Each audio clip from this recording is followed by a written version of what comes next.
congratulations on Big 12 Players League. Thank you. You have averaged more points in your career against Oklahoma than you have against any other Big 12 opponent. How do you build off this past week, carry it on, and into normal? I don't know, man. I think it's just maturity, staying level-headed, getting in the gym, watching more film, just preparing like we always do, getting that scout on pro from our coach and going forward from there. Is this the best kind of week that you believe you've had at K-State? Can you think of any where you've been any hotter? No, I don't know. I don't even think about that kind of stuff, honestly. I just take a game at a time and, I don't know, just try to learn and get better each game. What's going so well for you right now? I saw you're scoring a lot in the second half, especially. Just coach believing in me, calling my number a lot, and me just being able to get downhill and make layups, maybe hit some mid-range, three here and there and stuff like that. And so my teammates find me, give me the ball in the right spots. I'm just running and trying to execute the play and put the ball in the basket when my number's called. This is an Oklahoma team that lost six players from an NCAA tournament team, and yet by some they're third or fourth best in the pain that you asked in this conference. How shocking have they been to you as an outsider, as kind of looking at another team in your conference? Honestly, I haven't really watched them yet. I haven't really got a chance to just see them. Honestly, that's what I'm about to do right now after I leave here. So that'll be my first time just watching them, watching their games, watching their players, and seeing what they do best. What do you remember? You were 24 and then 28 against Oklahoma last season. What do you remember about those games against the Sooners? That I scored a lot of my points just off defense, forcing turnovers. We were able to get some easy transition off rebounds, and then we were able to get some easy steals, especially at home against them. Forced turnovers, easy baskets, wide open dunks and layups. Did a light bulb go off for you before the West Virginia game and make you realize that you could be so effective off the dribble and get to the basket? Not necessarily, man. I just took what they gave me. I mean, they were kind of running under ball screens and pushing up with their 5 or 4 man, whichever one it was, and so it's just kind of like, I don't know, that was their scheme, and Coach Frazier told us how to score off of it, and so I just did things that I practiced.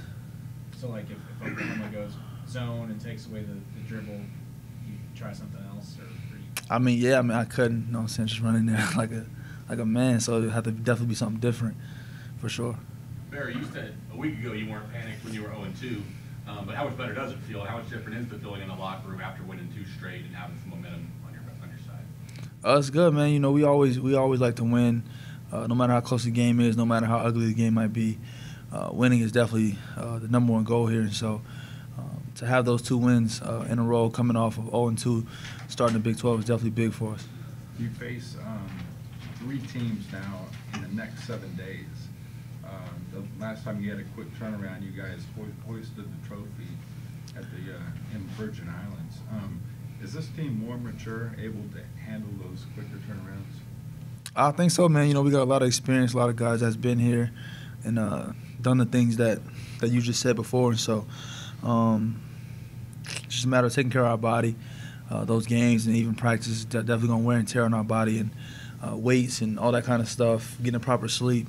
All of that goes into being able to perform each and every game. How maybe crucial is this heading into the Big 12 SEC Challenge? You got Oklahoma, then you got number 8, Texas Tech, and then you have TCU after that.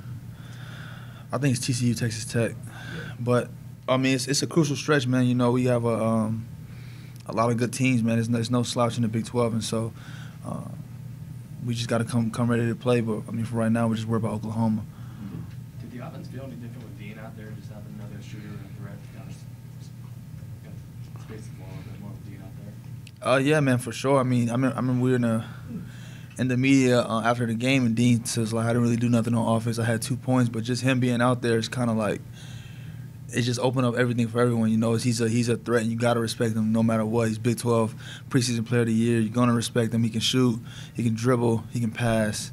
So him just being out there is just adding that level of fear for the other team allows everyone else to do the things that they're able to do. Does he just have the 2 points, but I mean, like you said, just him being out there, just him being on the floor, kind of stretches the defense out. What does that say about Dean, if anything, that he can be, almost a non-factor with just 2 points, but him just being on the floor does so much for you guys on offense? I mean, he definitely wasn't a non-factor. I mean, he had 2 points, but he had 9 rebounds. He had a lot of smart defensive plays that we watched in film. Things that don't really show up in the stat sheet. Just switching when he just sees something, or talking, pushing people up on the switches, and I mean, just talking, being in the right spots on defense and offense. And so, but I mean, like I said, just him being out there is definitely a plus for us. How does that affect what you guys do with Mac now when you have two bigs instead of one that's spreading the floor? Does that change his role any, do you think, too? Nah, man. We still need Mac. When we give him the ball, we just still want him to finish. So, I mean, maybe it just affects maybe his touches because Dean's going to get some too. I mean, obviously, of course, but as far as his role and the things that we still look for him to do is pretty similar, like the same for him. But it's not maybe quite as spread. You said what? I said the floor is maybe not quite as spread out. I mean, I think it is. I mean, Dean can be on the perimeter. He can dribble, like I said, he can dribble, pass, and shoot. So, I mean, Dean doesn't have to be a back-to-the-basket guy for 40 or however long he's in the game. What do you think you learned about this team with Dean missing those 6 games? Anything that you maybe learned about you and your teammates you didn't know before he went out? I don't know. I mean, we still came together. I mean, we lost some games, but we still won that West Virginia game. We learned that we can still rally together and win a tough one, a close one, a one that looked out of reach. If anyone saw the game on TV or whatever, we were down 21 in the second half, and so just still show that same grit that we always knew we had, that same determination and that passion to win. With the benefit of another game since you played it, do you guys really view that second half of West Virginia as a real turning point for you guys, your team? Too soon to tell. Yeah, I think maybe it's just too soon to tell, but I don't know. I don't know if we all even think about it. Honestly, right now, we're just, like I said, focused on Oklahoma. We celebrated that night. We had a good time, enjoyed ourselves, but right now it's all about Oklahoma right now. Barry, what are your early impressions of Good News Tobago as a player and what his game's like for those of us who haven't seen him yet? It's Peg-AO. What's that? Peg-AO, no K. Oh, see, I gotta read more, I guess. Peg-AO. Yeah. But yeah, he's good, man. He's smart, tall. He can pass. He can shoot. I mean, he's just another big wing that we kind of need, especially coming in for next year. This is amazing for him right now, just to be able to get the experience, the coaching, he's reaping all the benefits right now, and doesn't have to have the pressure to play right now.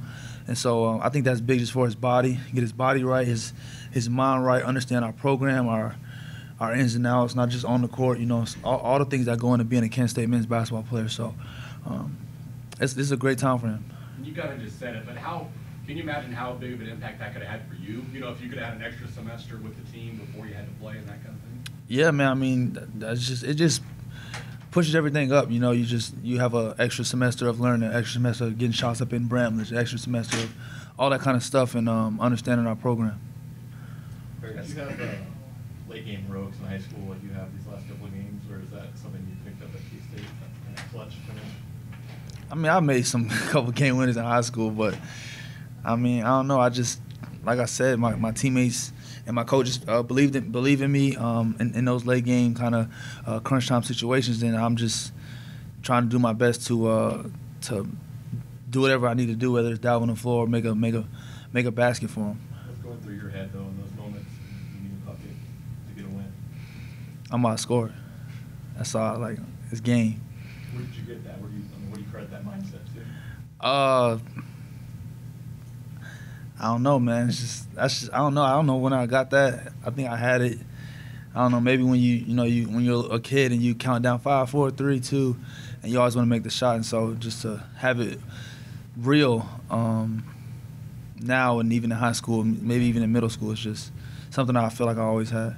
Is it more fun in the game when they're at home, getting the crowd going, or on the road and setting everybody up? I don't know. It's kind of similar. It's just seeing all the crowd on their feet, and and they're sick.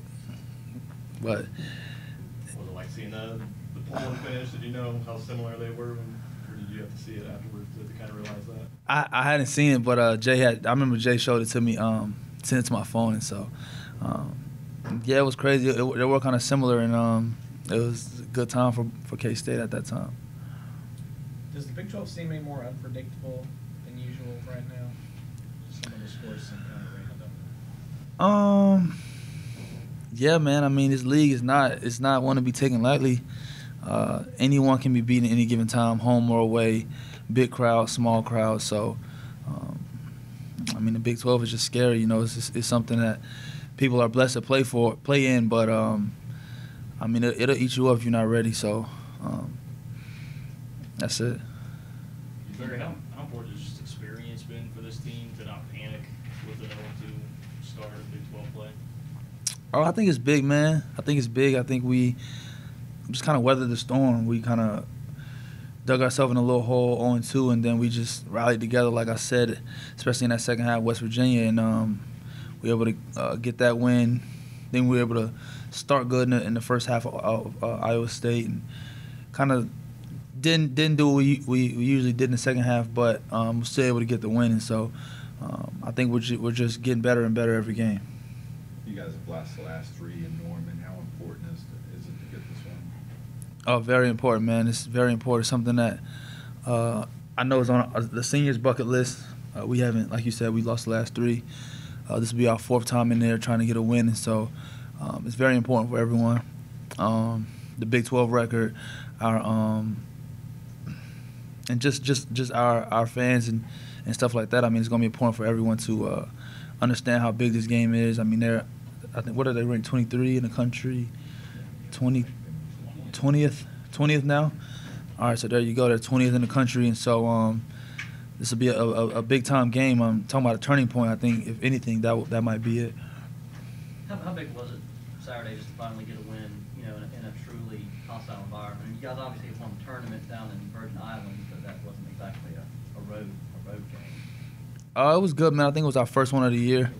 Yeah, I think it was our first one of the year, so it was good just to kind of get over the hump, I guess you could say, get that monkey off our back. And so going into this next game is just going to be back-to-back, same kind of atmosphere, and we just got to pull together, I guess, and see if we can get another one. A lot of times coaches talked about how when you got in trouble on offense, sometimes because you're missing shots, missing open shots. Did it seem, I mean, were you making shots on Saturday, or was your offense actually that much more cohesive and kind of getting guys spaced out? I think it was a little bit of both, man. You know, we ran some good plays, man. Coach drew up some good plays, and we were able to just execute and find wide open guys for wide open shots. Some of it was also just us gelling, playing however many games we played together, and understanding the strengths and weaknesses of our players, and just putting everyone in the right position. Barry, in your eyes, how impressive was the job defensively you guys did on Shayok on Saturday? It was good, man. It was good. Mike, X and Mike especially. That's who they were guarding for the most part. That's who was guarding him for the most part of the game. And so, I mean, for him to I don't know how many points he's 9 points. I think he averaged like 20. So that's way below his average. So I mean that was good, man. We credited them as soon as the game was over.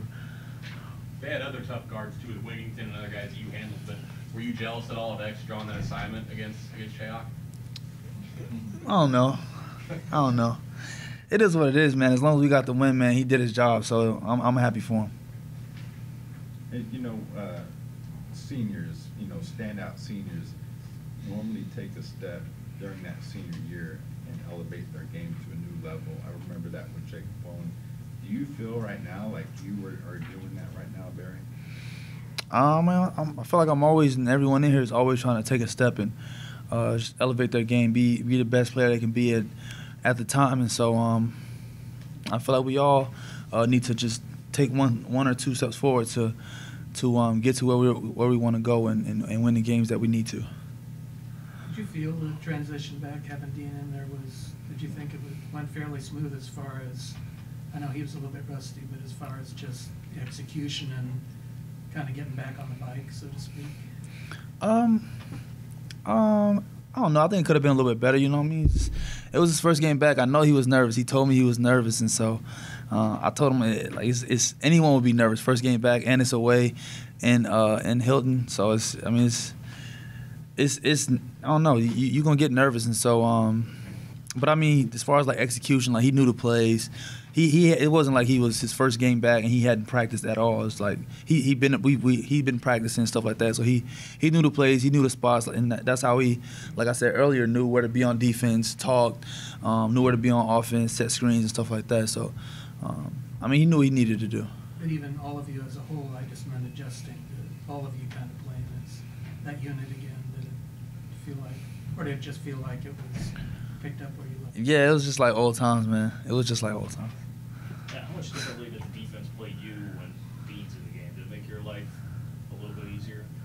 Yeah, man, because like I said, he can screen, pick and pop, shoot, drive, assist, and just do a lot of different things, especially just on the offensive end. So he definitely is a plus 30,000 when he's on the court.